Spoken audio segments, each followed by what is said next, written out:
Hey everyone, Kelly here from Kellie Chasse Fine Art. This week I am so excited. I am going to be doing a collaboration with Jane Monteith, and if you aren't familiar with her, please go ahead and check out her YouTube channel. She is a fabulous artist and she has agreed to do a collab with me. So we're going to be doing two projects in one for you, and both of these are going to be with alcohol ink, and the first one we'll be doing is one with eggshells, and the second one is a beautiful mosaic. So stick around and we'll show you all the details.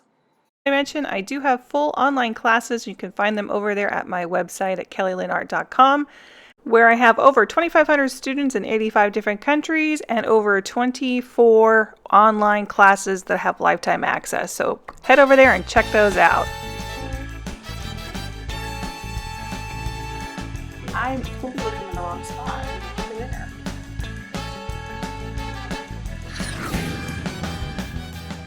Welcome to my YouTube channel, where I have new videos every Tuesday at 9 a.m. Eastern Standard Time. So make sure you click that subscribe button and click the little bell and you'll never miss one. So I just wanted to thank Jane again for being here today, and make sure you stick around to the end for her project coming up next. This is what I'm going to show you how to do. This is done with eggs. We're going to use the shell of eggs, and I found a large tray. This was on Amazon, and what you're going to want to do is crack the eggs ahead of time. I just put them in a jar because there was no way I was going to eat this many in one sitting. I think it was like 1.5 eggs is what we ended up using. And you're just going to want to crack them, soak them, clean them, put them in some Dawn dishwashing liquid, maybe some vinegar, let them soak overnight, get the membrane out, and then just tip them upside down, let them air dry. They're all done and dry and ready to go. So you're just going to basically snap them down, and you can really pretty much do this any size you want. If you want some smaller pieces, you can do smaller pieces. You want larger pieces, you can go larger. And you're just going to basically crack these up and glue them down. Now I have chosen to use, because I have such a large area, some spray adhesive by Elmer's. So I'm just going to really lightly spray this area. You want to give it just a few seconds afterward. Let it kind of sit. It makes it a little bit easier. The glue becomes a little bit more tacky. I tried to do this a little too quickly at first and it would just slide everywhere. And I had glue stuck to my finger. So take it easy, take it slow. And I just started from one corner and just continued to add the pieces of eggshell slowly, and you can be as methodical as you want.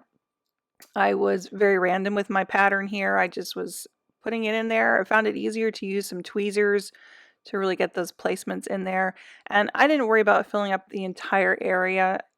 I liked having the white showing in between a little bit, but you could always add a little bit more eggshells to yours if you so choose.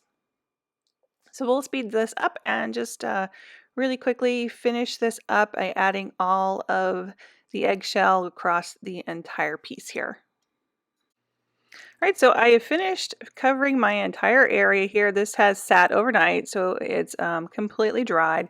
And now I'm just going to add some alcohol inks to this. Now I'm using also Panada inks like Jane is. This is from the Exciter pack.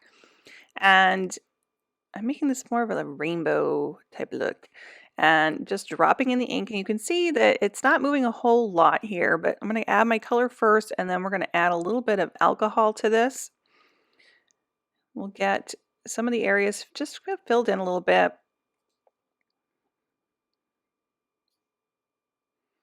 And I think I'm using just about every color that's in here. This is a Ranger Mister. Now I filled this with alcohol. You do want to be careful because you don't want to breathe this or inhale it. So take your safety precautions with this, but I'm just going to spritz that to give it a little bit more movement, add a little bit more ink in here. I think I've used the Baja Blue, I've used the magenta, the purple, red, which is chili pepper, I believe, the yellow. So I really have all the colors of the rainbow here. And of course, as always in all my projects, you can choose any color that fits you. So I grabbed a plastic bag here, just crunched it up. This is just a bread bag, and I'm going to sponge this now because I'm just finding that the ink's just pretty much staying where it was at. So we need to move it a little bit more. So I'm just tapping this color on here. You can add a little bit more to the bag itself, tap it on. But I just want to give it a little bit more color. You can spritz it a couple more times. The alcohol helps. And then we're going to let this dry. And if you've used alcohol inks before, you know that it really does not take a long time for these to dry. So once it is dry, you're going to mix up your art resin or whatever brand resin that you like. Jane and I both adore art resin. And I have mixed up a good amount of resin here. Now, of course, this will vary depending on the size of your tray, but just make sure that you're mixing up enough so that your eggshells are completely covered. And then you're going to take your torch. I'm using just a little plumber's torch here. It's filled with butane. And make sure you get all of those bubbles. You may have to do this a couple of times, but if your eggs are nice and dry, this usually works pretty easy. And then you're just going to cover that up the same as Jane did with her tray overnight. Let that dry for at least 24 hours. I just put the cups down, and I also used just an old canvas board here to cover my tray. It actually fit perfect on here. And here's what it looks like the next morning. And this is absolutely beautiful in person. I wish you guys could see it. Got that nice gloss, and this one is all ready. Again, leave it, let it cure for extra maybe 72 hours before you actually put something on it, and you are good to go. All right, so up next is Jane Monteith's project, so take it away, Jane. So I'm really excited to be sharing this with you along with Kelly. So for my portion of this week's video, I too have opted for a tray, except this one is wooden. I know Kelly is using a white one. I picked this up at HomeSense, really inexpensive, and it's nice and shallow and not too big. So it's going to be perfect for this project. Now to create the look that I want here, I'm going to be first covering the base or painting on some ground or gesso because I want white to show through, not necessarily the wood. So I'm going to be using golden here. This is a golden gesso. Really like this brand. I'm going to be using that just to cover with a brush, or you could even roll it on this tray here. Then for the actual texture, I'm going to be creating this kind of look here. So you'll be needing a piece of Yupo paper. Medium weight is fine. We're going to be cutting this up into pieces for our mosaic look. And to create this kind of textured finish, you'll need a couple of things. You'll need your rubber cement, the Elmer's rubber cement product. This works really well to get this kind of worn look. And then we'll need a glue stick. You'll be needing that to obviously stick down your pieces. And then of course your alcohol inks, whatever colors and brands that you like to use. And then finally, you'll need your resin. And Kelly and I both like to use art resin. It's our favorite product here. So I'll be using that also. All right, so let's go ahead and start creating the texture here and painting our ground onto our tray. I'm just quickly covering the tray first with the gesso, so then that will give it time to dry. And again, you can roll this on or brush it on. I'm not really taking too much care with this because it is going to be the base. I just really wanted to cover the wood so that I just have a white showing through.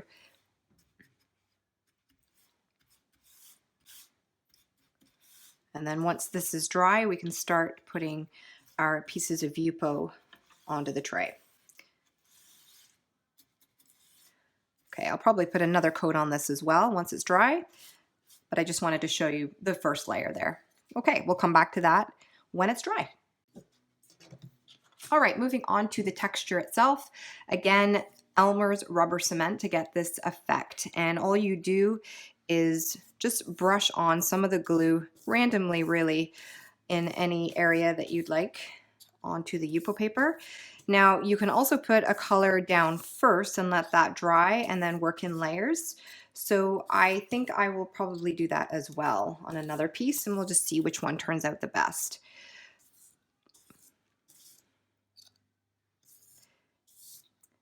And then once you've covered your Yupo paper where you'd like to see the rubber cement, then you just let that dry for a little while. It shouldn't take too long, and then we can start applying the alcohol ink over top.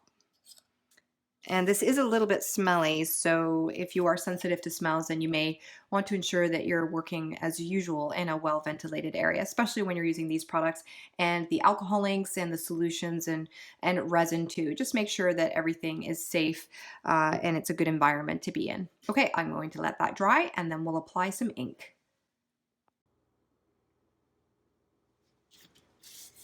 This is nice and dry now, so I'm going to put some ink on that. And I do have another piece underneath that is also dry with ink already on it. So I'm going to rubber cement that as well and do a layered texture as well on that piece. And put some ink on here. I think I'm going to do some blue on this piece. I'm going to keep all the colors fairly vibrant and bright. I think it'll be kind of neat on the tray. Keep it pretty. Just mix some around. I've actually got some pink on this ruler too, so it'll give it a slightly different effect with that too. So let's just keep.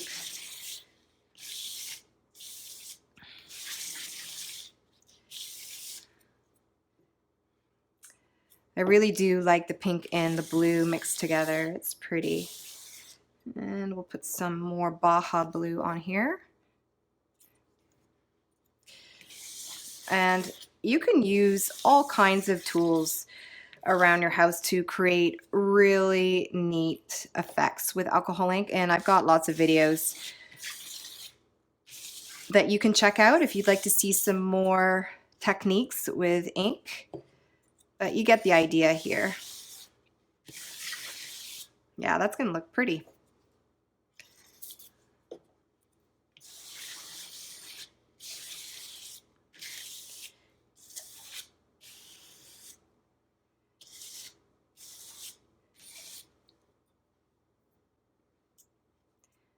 All right, I think I will let this dry and come back to this in a little bit, and then I can remove the rubber cement.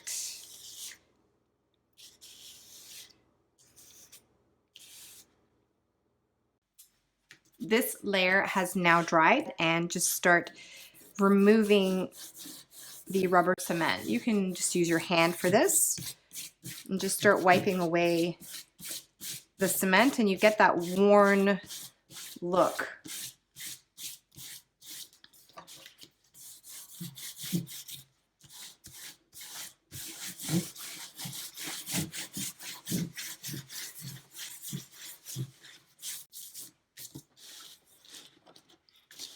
All right, the rest of the rubber cement has been removed, and I actually like the effect the way it is right now. I think I'll leave this one and I'll add some layering to the other pink piece that I've started.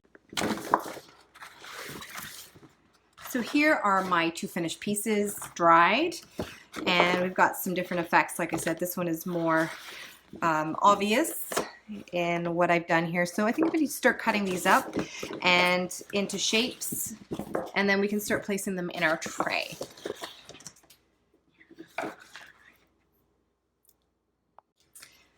There's not going to be any rhyme or reason to this. I'm just going to start randomly cutting my shapes into little mosaic pieces.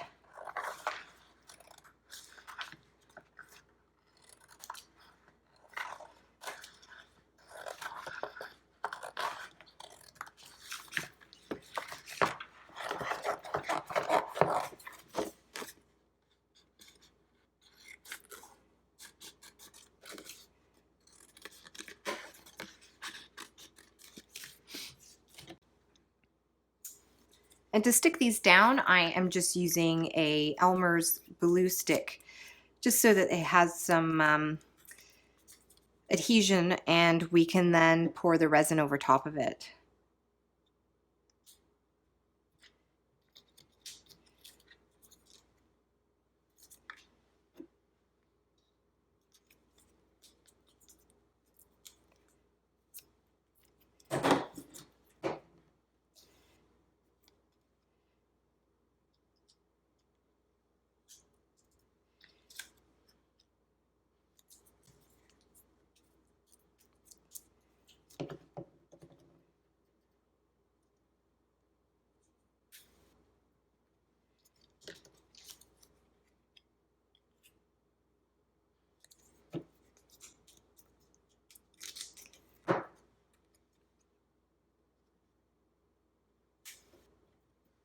Okay, you get the idea here, so I'll continue on and I'll be back when all of these pieces are stuck down. Okay, all of my pieces have been now stuck down onto my tray, and again, I just used the glue stick, the Elmer's glue stick, to put these down onto the tray. I think it looks pretty good, but I think I'm going to actually tint my resin this time. I have resin tint from Art Resin. They come in different color packs and finishes. This is the metallic and pearl pack. There's 8 in this particular box.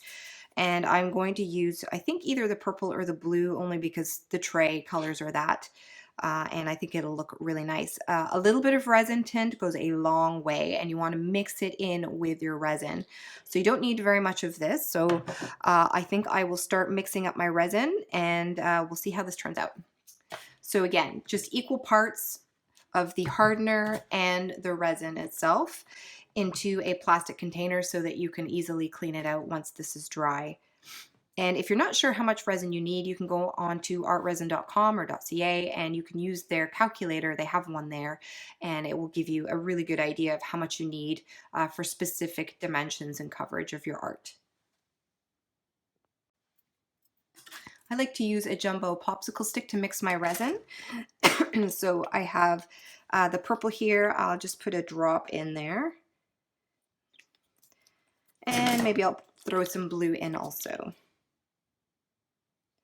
It's really pretty. So we can always add more, but you can't obviously take it out once you've added it. And you want to mix your resin slowly for 3 minutes. And a lot of people mix too quickly. All right, my resin has been tinted, as you can see there. I haven't overdone it, just a little bit, because I still want to be able to see the mosaics underneath. But again, mixed for 3 minutes slowly, and now I am going to pour over my tray. Here we go.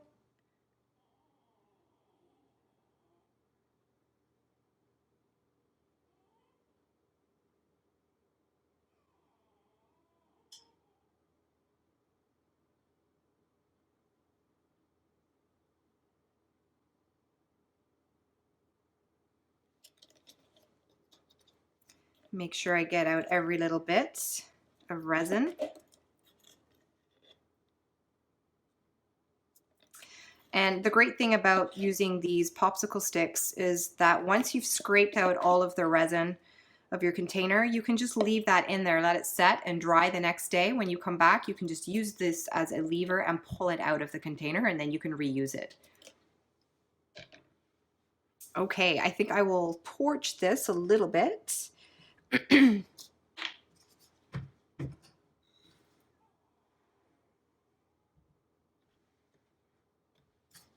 Again, using my little torch from Art Resin. I really like this one. You don't have to use an Art Resin one. You can just buy one from your local store.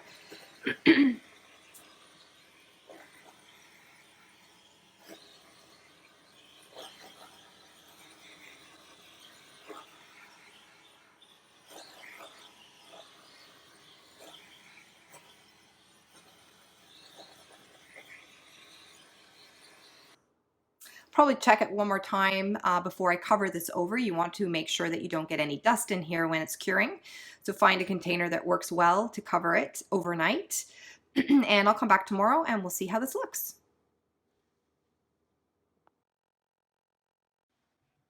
All right, it is the next day. I have removed my cover. This is what I used, just an old frame sitting on a couple of small little paper cups that I built up. So it was just like that in order to avoid dust particles settling into my project. And here we go. Here's the finished tray with a single layer that I poured with my mosaic on there. And I think it turned out fairly well. You can, of course, continue on and you can just keep building up your mosaic pieces if you wanted to make it more 3D. So there is room here for me to pour another resin layer. Just follow the exact same process with your glue stick right on top of your resin and you'll get that 3D look. But otherwise, it turned out really, really well. I'm happy with it. And I would leave this for several days for it to fully cure, and then I can put my mugs and my plates and whatever I'd like on there for my tray. So I hope you guys enjoyed these 2 tray options, and if you liked it, please give us a like and a share. Give us a comment down below, and make sure that you like Jane's page over there. I'll put a link for you guys as well on that. And thank you so much, Jane, for being here today, and I look forward to maybe doing another project with you soon. So we'll see you guys next Tuesday. Thanks. Have a good week.